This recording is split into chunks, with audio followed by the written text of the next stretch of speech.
The Power of Love. Chapter 7. When the power of love replaces the love of power, man will have a new name, God. Love is a pure and radiant flame. When we follow the path of love, we find our spiritual life, our inner life, most fulfilling. Nothing can be greater than love. Love is life, and life itself is spontaneous nectar and delight. If love means possessing someone or something, then that is not real love. That is not pure love. If love means giving and becoming one with everything, with humanity and divinity, then that is real love. Real love is our total oneness with the object loved and with the possessor of love. Who is the possessor of love? God. Whom are we loving? We are loving the Supreme in each individual. When we love the body, we bind ourselves. When we love the soul, we free ourselves. It is the soul in each individual, the Supreme in each human being, that we have to love. You can consciously give pure love to others if you feel that you are giving a portion of your life breath when you talk to them or think of them. This life breath you are offering just because you feel that you and the rest of the world are totally and inseparably one. Where there is oneness, it is all pure love.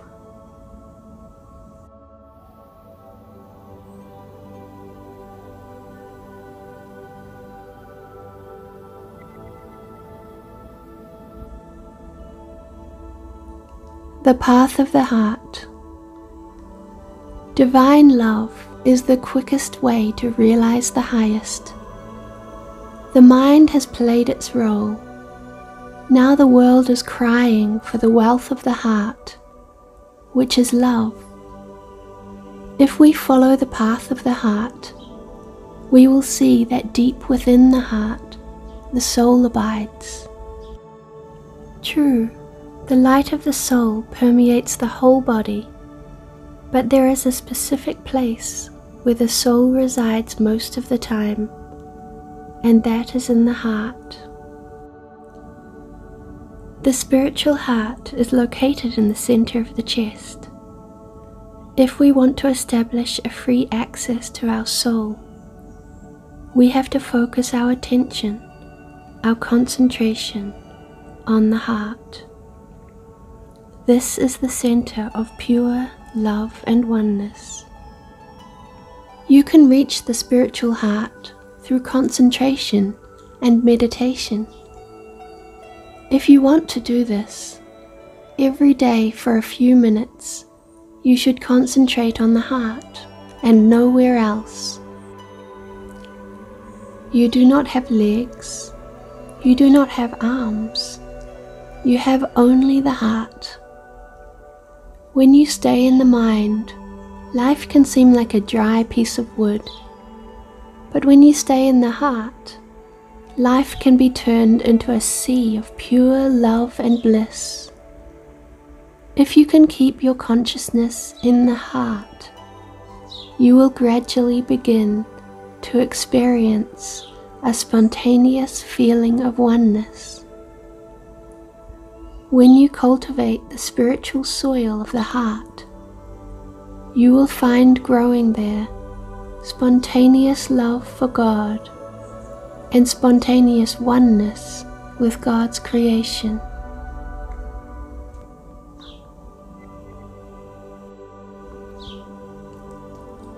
Ramesh and Gopal. Once there was a young boy named Ramesh, who was a very good student. His parents were not only rich, but also extremely kind. At school, the students used to bring food from home to eat during lunch hour. One day, Ramesh realized that his friend Gopal had not eaten anything for lunch for a few days. Ramesh went to his friend and asked why he had not brought anything to eat with him. Gopal said, "My mother could not give me anything. She said we had nothing at home." Ramesh said, "Do not worry, I will share with you." "No, I cannot take your food," replied Gopal. "Of course you can," insisted Ramesh. "My parents give me much more food than I need." Finally, Gopal agreed, and for a few weeks the two boys shared Ramesh's lunch. One day, Gopal stopped coming to school. Ramesh was concerned. When he asked the teacher why his friend was not coming anymore, the teacher told him, "He comes from a poor family. His parents cannot afford to pay the school fees.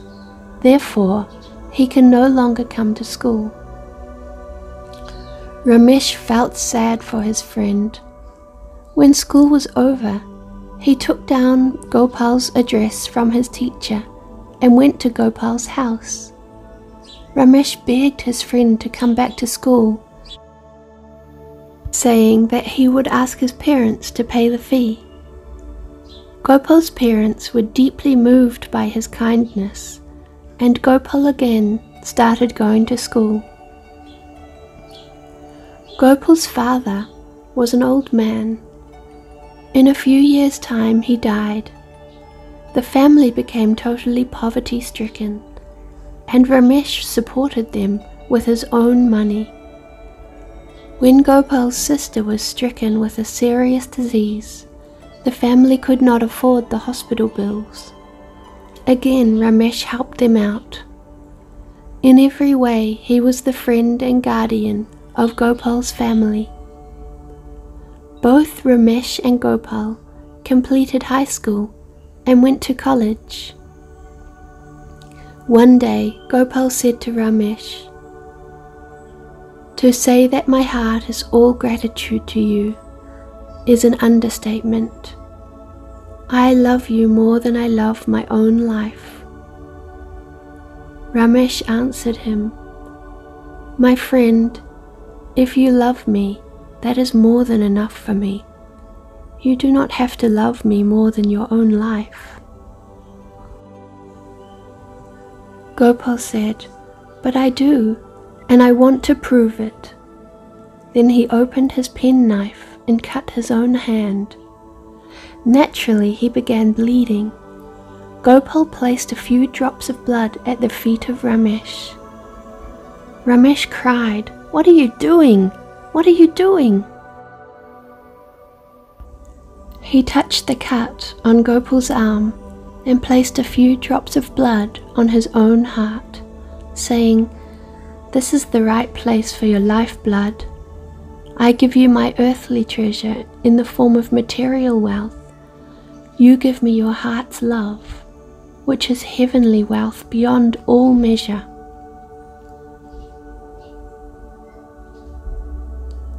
A moment's love can and shall make the world perfect.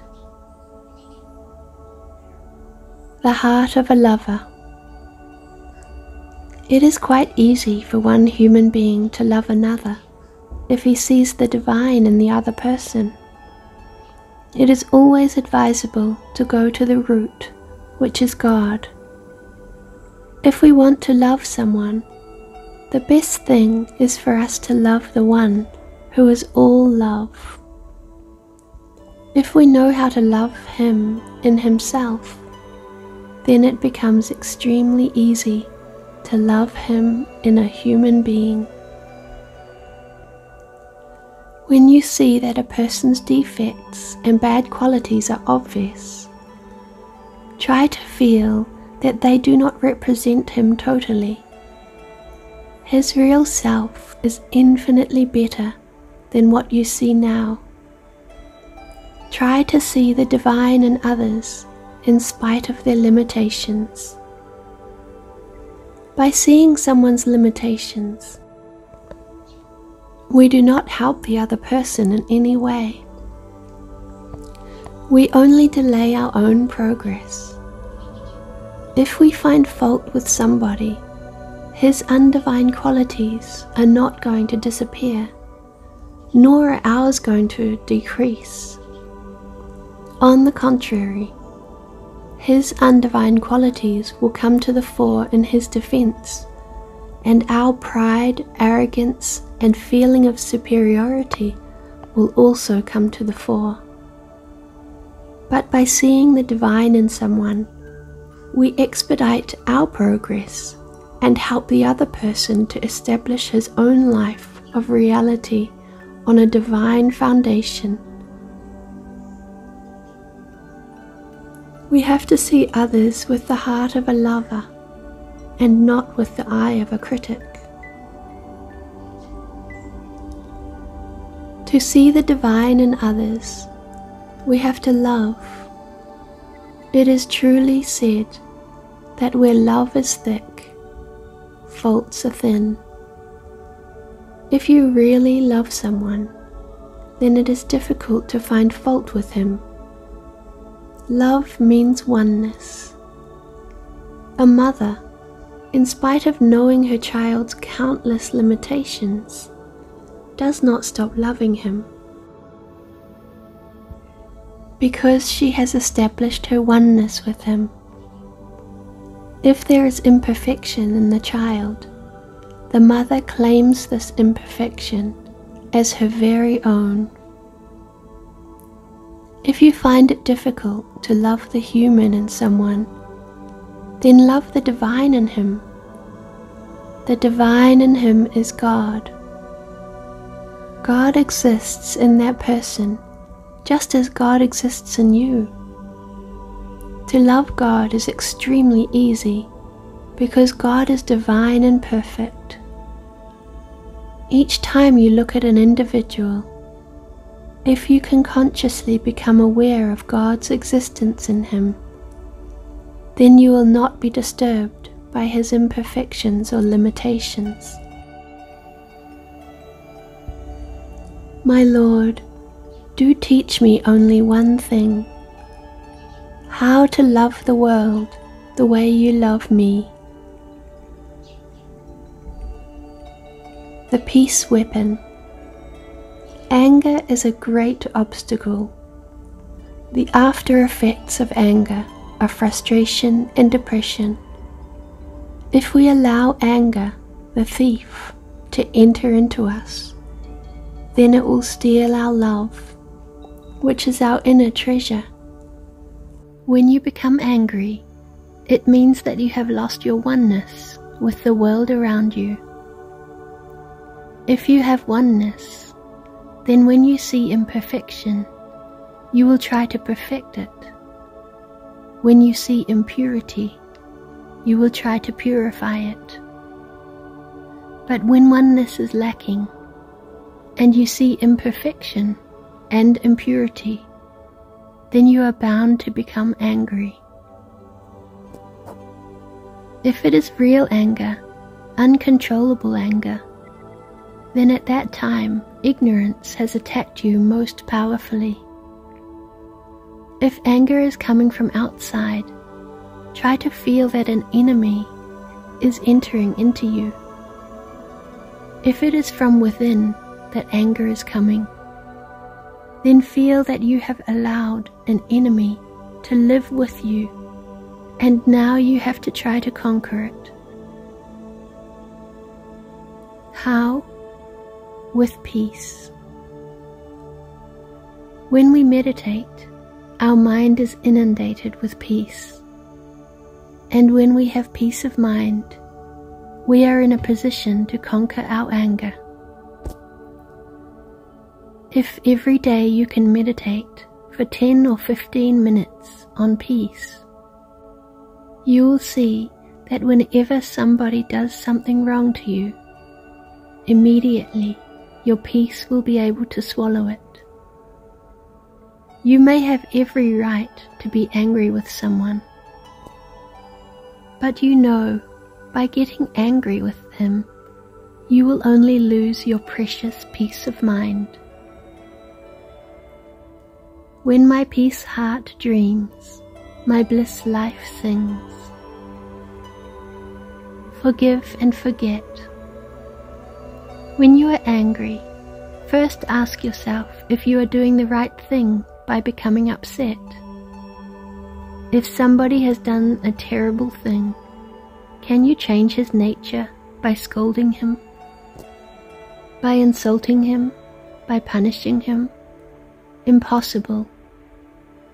Suppose somebody has done something wrong and you have scolded that person. He is extremely sorry and sheds bitter tears.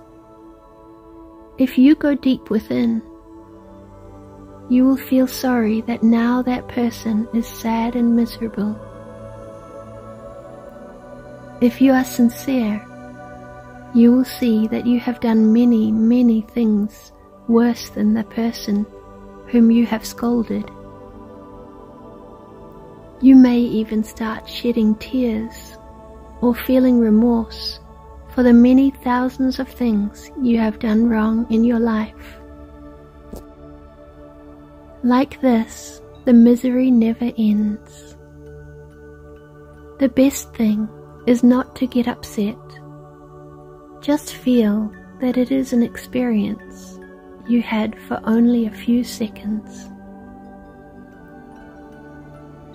You may forget your anger temporarily, but if you have not illumined it, then it may still pull you down. Let us say you have an unpleasant experience during the day. A few hours elapse, and then you forget the experience. Unless you have forgiven the person involved, you have not illumined the anger. Anger may still be pulling you down several rungs of your consciousness ladder. Sometimes you quarrel with the members of your family, and then you go to sleep. The next morning you find that you cannot meditate. You have totally forgotten the incident, but while you were sleeping, the strength of the anger increased. When something has gone wrong, it is better to rectify it and illumine it immediately. There are two ways to illumine anger. One way is to enlarge your heart. If you have been wronged, use your power of identification. Feel that it is you yourself or an extended part of your own consciousness that has done the wrong thing. The sooner you can rid yourself of the idea that somebody else has done something to you, the better off you will be.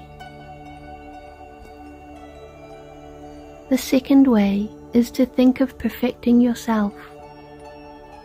When you stop thinking of perfecting others and only care for your own aspiration, you will be liberated from anger. Instead of looking around to see who is obstructing you or standing in your way, just pay all attention to your own self-discovery. When you have discovered your true self, you will see that there is nobody imperfect on earth. Everybody is perfect in you. Yesterday I was clever. That is why I wanted to change the world. Today I am wise. That is why I am changing myself. When others are angry, when others attack you with the negative power of anger, you can resort to an infinitely superior power, the Supreme's compassion. If you invoke the compassion of the Supreme, which is infinitely more powerful than human anger, then you will be able to inundate the other person with that compassion. This is the only approach that will bring abiding satisfaction. If you cannot invoke the highest power, then you have to take the second best course, which is the human approach. Remain indifferent. Your power of indifference can create a solid wall that anger cannot penetrate. If somebody is angry with you, just feel that you have nothing to do with that person, and he has nothing to do with you. Feel that your world is totally different from his. In this way, you will remain in your indifference world, and the other person will remain in his anger world. However, you may not be able to remain indifferent for long.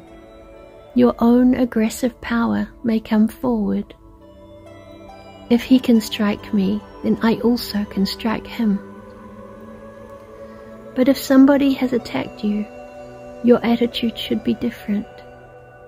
He may have attacked you to destroy you, but you can respond in order to transform him. If someone is angry, it means he is lacking in peace. Peace money he needs badly. If you have more than you need, if you are generous, you can easily give him some of your inner wealth. But if you have only a limited amount of peace, how can you give it to others? You must keep for yourself the amount that you need. First, you have to increase the amount of peace in your own life. Then you can easily share this inner wealth with a person who is angry. But when you give peace to others, you have to do it secretly. If you tell someone outwardly that he needs peace, he may become furious. Secretly, like a divine thief, enter into his heart and mind and offer him peace. Hatred, love in disguise. Hate is a disguised form of love. You can only hate someone whom you really wish to love, because if you were totally indifferent to that person, you could not even get up enough energy to hate him. You may feel that in this world some people are very bad, but by feeling that a person is bad or by hating that person, are you gaining anything? On the contrary, by hating that person, you will lose something very sweet in yourself. Why should you lose something very precious of your own, just because you want to correct someone by hating him? We have to be wise. You may say that he is very bad, and that you have to do something, but hate is not the right weapon to use. If you want to use the right weapon, the most effective weapon, then you must bring forward your love. You may think that love is not a strong weapon, whereas hatred is like a sharp knife. No, love is infinitely more powerful than hatred. When you love someone, his divine qualities have to come forward. If someone has done something nasty to you, immediately you want to punish him and strike him. After striking him, what will happen? In you, there is something called a conscience.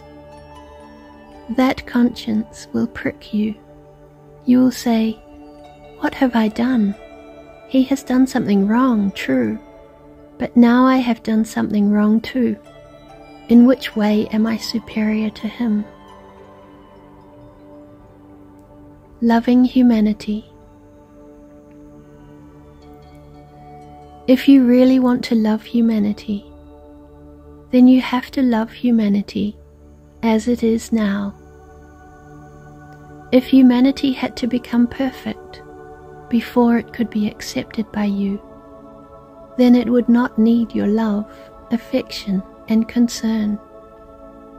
But right now, in its imperfect state of consciousness, humanity does need your love. You are God's creation, so is humanity. You can and must love it, for unless and until humanity has realized its supreme goal, your own divine perfection will not be complete. Humanity is only an expression of your universal heart. You must regard the persons around you as limbs of your own body. Without them, you are incomplete. You may feel that some are less developed or less important, but each one has his role to play. God has created 5 fingers. Although some are shorter or weaker than others, you know that only when you have 5 fingers are you perfect. Your middle finger is the tallest. If you feel that for this reason you do not need your shorter fingers, then you are sadly mistaken. If you want to play the piano or type, then you need all 5 fingers. You can love the people around you only when you feel the necessity of world perfection and world transformation. If you remain isolated as an individual, then the perfection that you achieve will be very limited. Unlimited perfection will dawn only when we love humanity as a whole. It is only by accepting humanity as part of our own life and by helping to perfect humanity with our own illumination that we can fulfill ourselves. Be universal in your love. You will see the universe to be the picture of your own being. Loving yourself. If we love ourselves in an emotional or egotistical way, then we are limiting and binding ourselves. We must love ourselves just because God is breathing inside us, because God wants to fulfill Himself in and through us. We must love ourselves just because our existence and God's reality are one and the same thing. In the process of evolution, we are continually making progress. Slowly and steadily, we are freeing ourselves from anger, doubt, and other undivine qualities that obstruct our path. Just because we have shortcomings today, we cannot say that these undivine forces will never leave us. We have to look back into the past and see how many hours a day we lived in ignorance life, and how many hours a day we now live in aspiration life. If we do this, then we will definitely see that we are progressing. When the real, the highest, the most illumined part of us comes to the fore, at that time we really love ourselves in a divine way. We love ourselves because we know who we eternally are. Today we are God the aspiration. Tomorrow, on the strength of our faith in our inner divinity, we shall become God the realization.